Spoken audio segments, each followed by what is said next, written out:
शाश्वत जी ने रिटायरमेंट के बाद अपने कमरे में भी एसी लगवा लिया ताकि बूढ़े पति पत्नी गर्मी से बच सकें, क्योंकि बेटों ने अपने अपने कमरों में एसी लगवाए हुए थे और बिल बाप के पैसों से भरते थे। महीने बाद 21,000 का बिल आया तो बेटे आग बबूला हो गए और उन्होंने शाश्वत जी का एसी उतारकर बेच दिया और उन्हें खूब गालियां देकर छत पर शिफ्ट कर दिया। रात को तेज गर्मी से शाश्वत जी और उनकी पत्नी बीमार हो गए तो वो रात में ही घर छोड़कर चले गए और अगले दिन बेटे काम पर जाने के लिए बाहर निकले तो उनकी आंखें फटी की फटी रह गईं, क्योंकि गर्मियों की दोपहर में जब शाश्वत जी वापस घर आए तो पसीने से भीग चुके थे।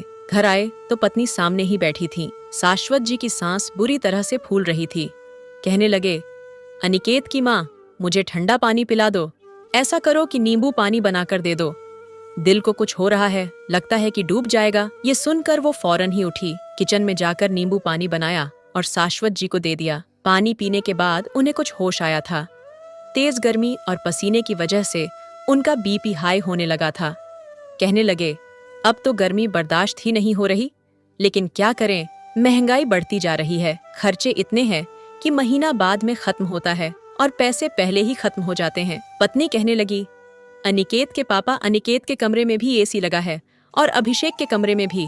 ऐसा करें, कोई सेकंड हैंड एसी अपने कमरे में लगवा लेते हैं, बल्कि आजकल तो किस्तों पर भी एसी मिलते हैं और मैंने सुना है कि अब तो ऐसे एसी भी आ गई हैं जिनसे बिजली का बिल कम आता है। शाश्वत जी ने कंधे पर रखे कपड़े से पसीना साफ किया, खाली ग्लास सामने छोटी सी चारपाई पर रखकर कहने लगे, बात तो तुम्हारी ठीक है, असल में मैंने एक बीसी डाल रखी थी जो इसी महीने खुलनी है, 51,000 की है और इसमें एसी आ जाएगा, जहां 2 कमरों के एसी का बिल अदा होता है, हमारा भी हो जाएगा। वैसे भी ये बिल मेरी ही पेंशन से भरा जाता है। ये सुनकर शाश्वत जी की पत्नी ने सुकून की सांस ली थी। घर बड़ा था अनिकेत का और अभिषेक दोनों का कमरा भी बहुत बड़ा था। हालांकि दोनों का बस एक एक ही बच्चा था, लेकिन 2-2 टन के एसी लगवाए हुए थे और दिन रात चलते थे। शादी होने के फौरन बाद ही दोनों बहू ने सास से बनाकर नहीं रखी थी और ना ही उन्होंने सास ससुर की जिम्मेदारी ली थी। वो अपना खाना खुद ही बनाती थीं। जब देखा कि बहुएं सीधे मुंह बात नहीं करती और ना ही उनका काम करना चाहती है, तो बिना किसी लड़ाई झगड़े के उन्होंने खुद ही कह दिया कि बेटा, तुम लोग हम दोनों की चिंता मत करो, बस अपने अपने पतियों का खाना बना लिया करो। घर का माहौल इसलिए भी अच्छा था क्योंकि शाश्वत जी की पत्नी ने कभी सास बनने की कोशिश नहीं की थी, इसलिए वो अपना और शाश्वत जी का खाना खुद बनाती थी। लेकिन घर का खर्चा इकट्ठा होता था। बिजली का बिल शाश्वत जी की पेंशन से भर दिया जाता, बाकी की खर्चे उनके बेटे पूरे करते थे। राशन भी एक ही जगह आता था, इसलिए जिसे जो पकाना होता वो पका लेता। लेकिन शाश्वत जी को जरूर अपने बेटों से ये शिकायत रहती थी कि सारी जिंदगी उन्होंने बेटों की परवरिश में बड़ी कुर्बानियां दी हैं, लेकिन बेटों ने शादी करके पत्नियों का साथ दिया था। बहरहाल अगले ही दिन शाश्वत जी की पत्नी की बहन का देहांत हो गया। शाश्वत जी की तो तबीयत कुछ ठीक न थी, इसलिए वो सफर नहीं करना चाहते थे, लेकिन उनकी पत्नी रोए जा रही थी।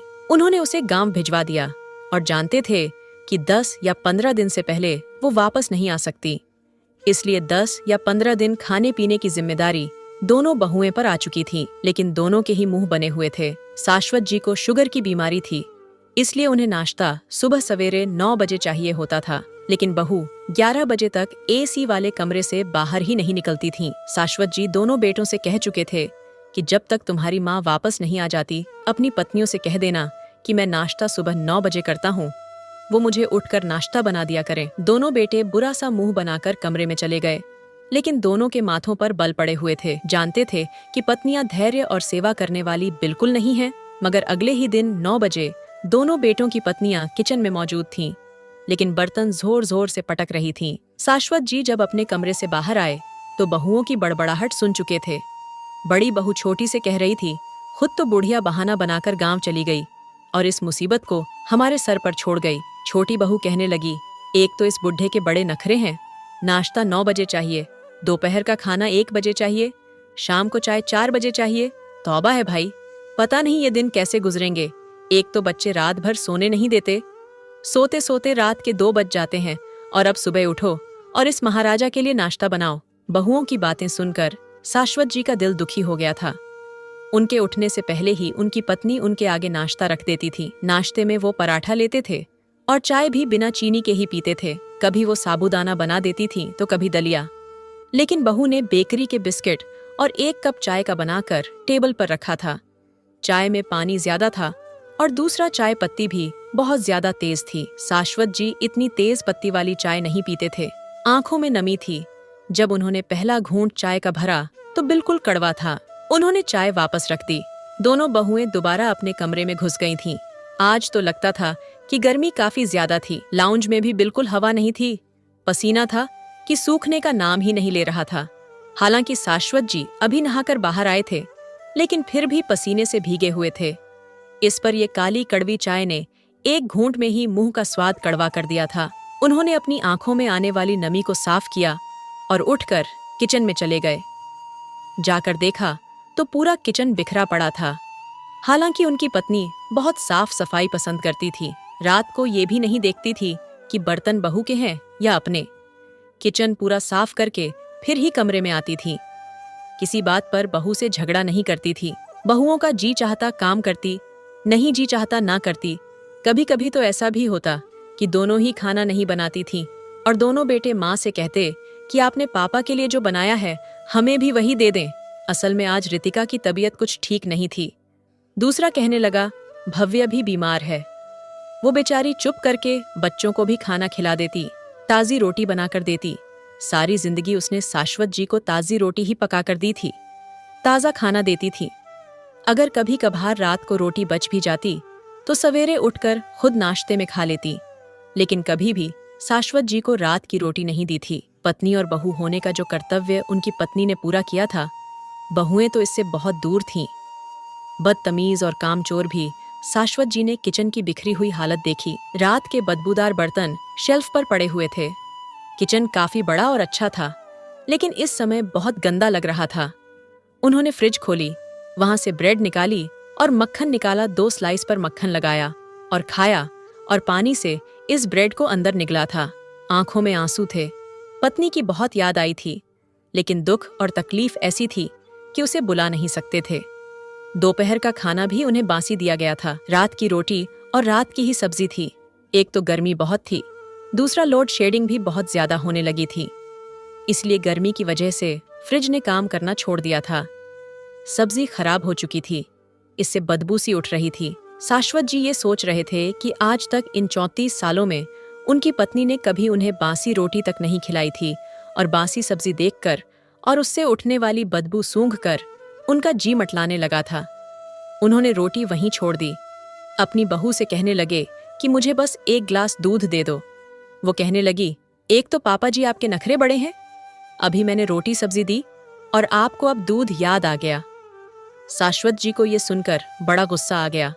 कहने लगे, अपने बाप को ऐसा खाना खिलाती थी क्या? सब्जी सूंघ कर देखो कितनी बदबू उठ रही है, और रोटी भी रात की दी है। हालांकि शाश्वत जी की पत्नी कहकर गई थी कि बहुओं से ज्यादा उलझिएगा मत, लेकिन शाश्वत जी का संयम यही तक था। यह सुनकर तो बड़ी बहू का मुंह फूल गया। वो सिर से पांव तक लाल पीली हुई थी। कहने लगी, ऐसा करें, माँ जी को बुला लें, आपको तो वही संभाल सकती है। क्या मुसीबत है, कभी ये नहीं खाना, कभी वो नहीं खाना।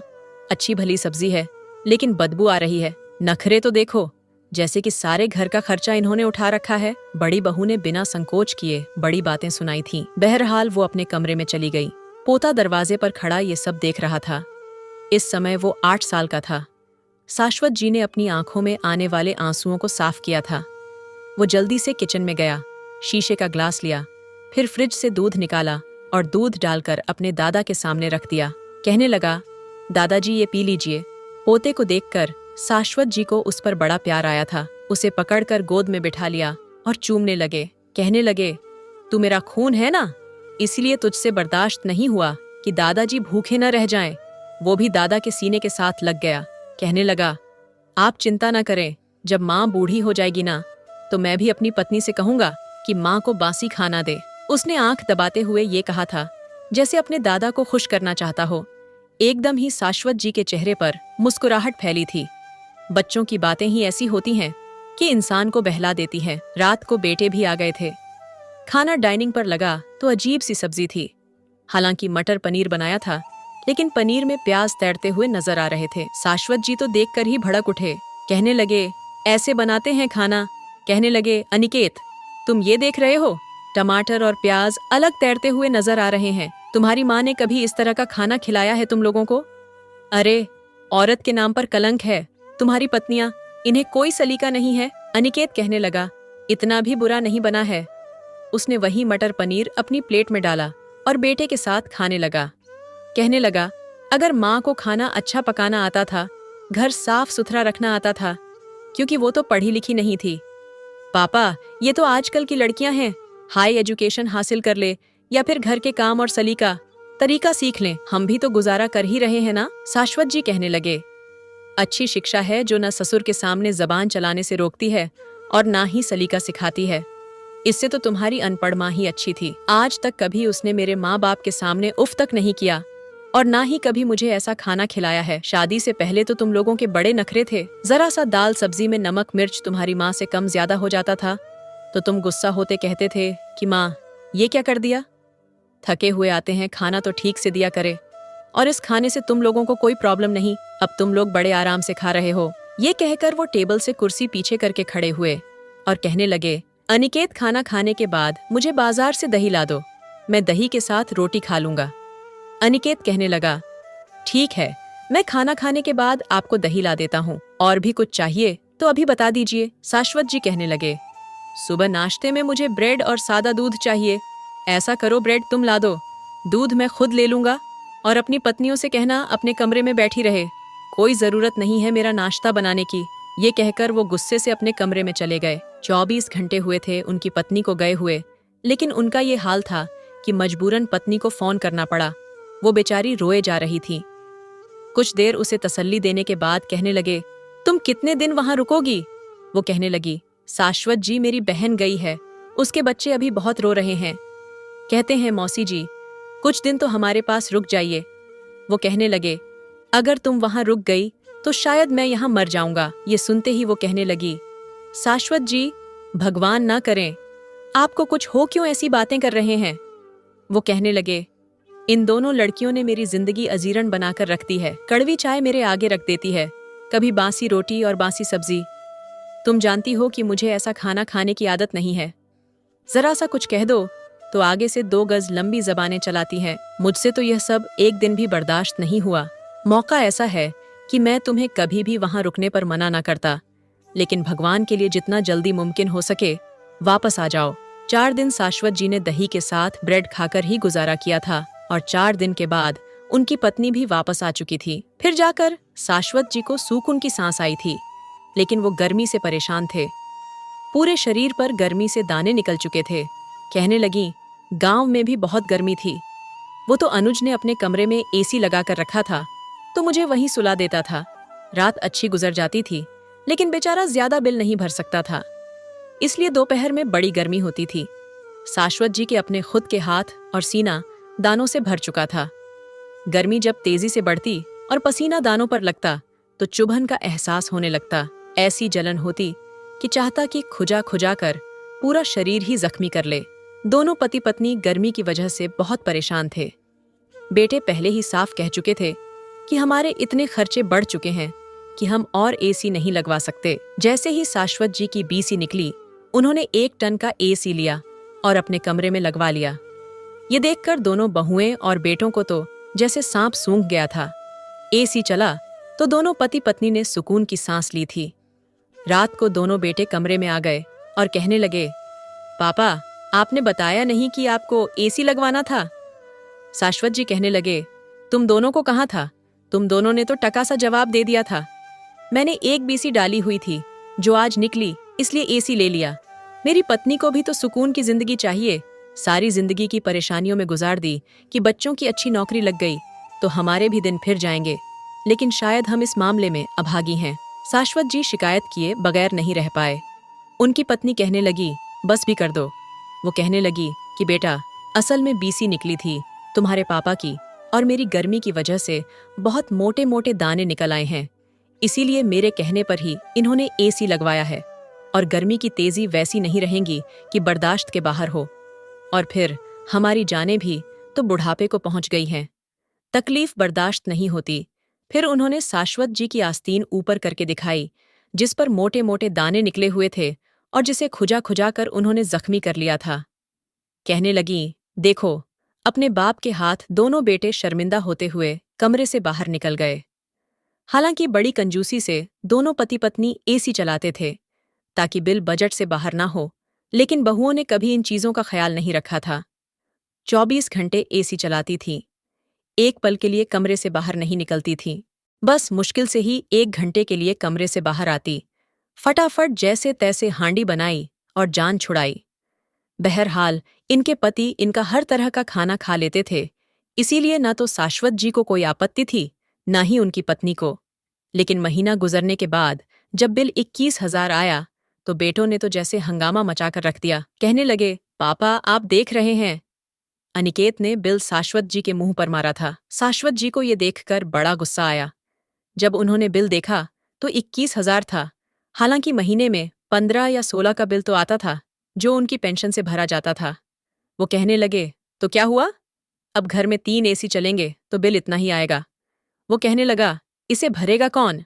शाश्वत जी कहने लगे, पहले भी मेरी पेंशन से भरा जाता है, 5,000 और तुम डाल दो। अनिकेत कहने लगा, मेरी तो ऐसी कोई लॉटरी नहीं लगी कि 5,000 बिल भर सकूं। बड़ी मुश्किल से तो घर का खर्चा चलता है, फिर बेटा महंगे स्कूल में पढ़ रहा है, महीने की 8,000 फीस है, मैं तो बिल्कुल भी नहीं भर सकता।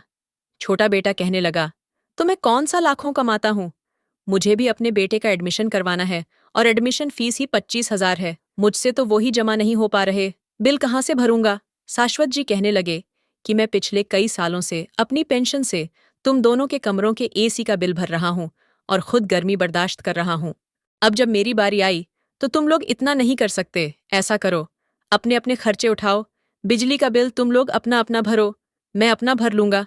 रह गया राशन का एहसान तो मेरे महीने में 15,000 आते हैं, मैं इसी से अपना और अपनी पत्नी का गुजारा कर लूंगा। ये कहना था कि दोनों बेटे भड़क उठे। कहने लगे, फिर ऐसा करिए, अपने घर का इंतजाम भी अलग करिए और यहाँ से जाने की तैयारियां करिए। ये सुनकर शाश्वत जी को भी गुस्सा आ गया। कहने लगे, मैं अपना घर छोड़कर क्यों जाऊं? बेटे लड़ने के लिए आगे बढ़े थे। उनकी पत्नी ने कहा कि तुम्हें शर्म नहीं आती, बाप को मारने के लिए आ रहे हो।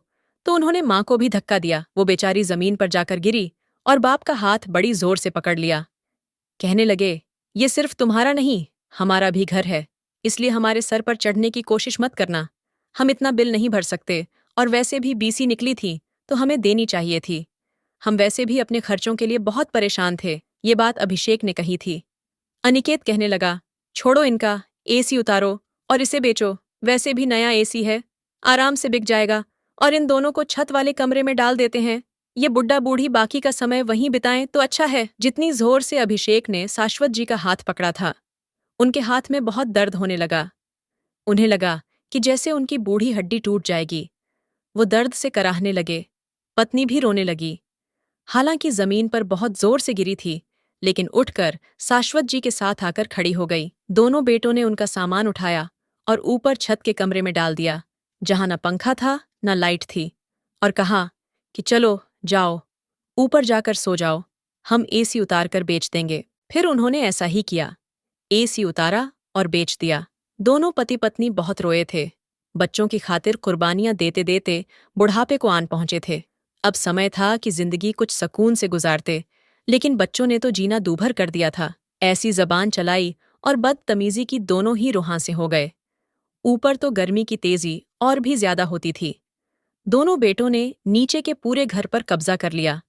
उनके कमरे को भी ताला लगा दिया ताकि वो कभी अपने कमरे में ना आ सके। गर्मी की तेज हवा जब उनके कानों पर पड़ती और पसीना उनके जख्मों पर लगता तो वो बिलबिला उठते। एक रात दोनों ही घर से निकल गए। जब दोनों बेटों ने देखा कि माँ बाप घर से जा चुके हैं तो उन्हें कोई भी फर्क नहीं पड़ा था, बल्कि उन्होंने तो खुशी मनाई थी कि पूरे घर पर कब्जा भी अब उनका होगा, और माँ बाप खुद ही घर से निकल गए। लेकिन अगले दिन जब दोनों ऑफिस जाने के लिए तैयार हुए और घर से बाहर निकले और अपने ऑफिस पहुंचे तो उनके बॉस ने उन दोनों को नौकरी से फायर कर दिया। अभिषेक के बॉस ने कहा कि तुमने मेरी बहुत ही इंपॉर्टेंट फाइल गुम कर दी है, जिससे मुझे लाखों का नुकसान हुआ है और मैं तुम्हें नौकरी से निकालता हूं। अनिकेत के बॉस ने कहा कि मैंने तुम्हें पैसों की हेरा फेरी करते देखा है, तुम अपने ऑर्डर अलग से लाते हो और माल मेरी फैक्ट्री में तैयार करवाते हो और अलग से इनको बेचते हो। ऐसी चोरी वो कर रहा था ताकि उसे अलग से आमदनी हो सके। क्योंकि पत्नी और बच्चों के खर्चे बढ़ते ही जा रहे थे। उसकी पत्नी की फरमाइशें बहुत ज्यादा थीं। इस वजह से दोनों को ही नौकरी से हाथ धोना पड़ा। और फिर जब माँ बाप का दिल दुखाया था तो ये समय तो देखना ही था।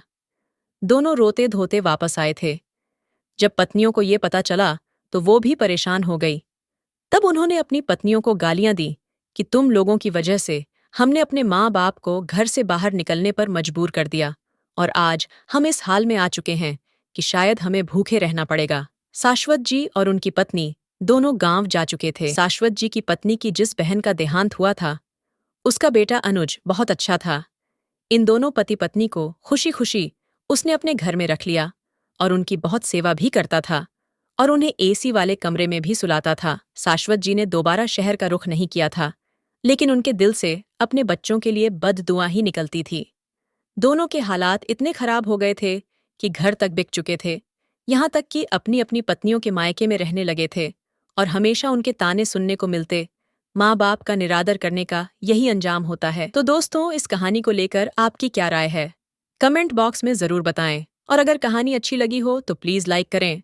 अगर आपने हमारे चैनल को अभी तक सब्सक्राइब नहीं किया तो जरूर कर लीजिए। तो मिलते हैं ऐसी ही मोटिवेशनल कहानी के साथ।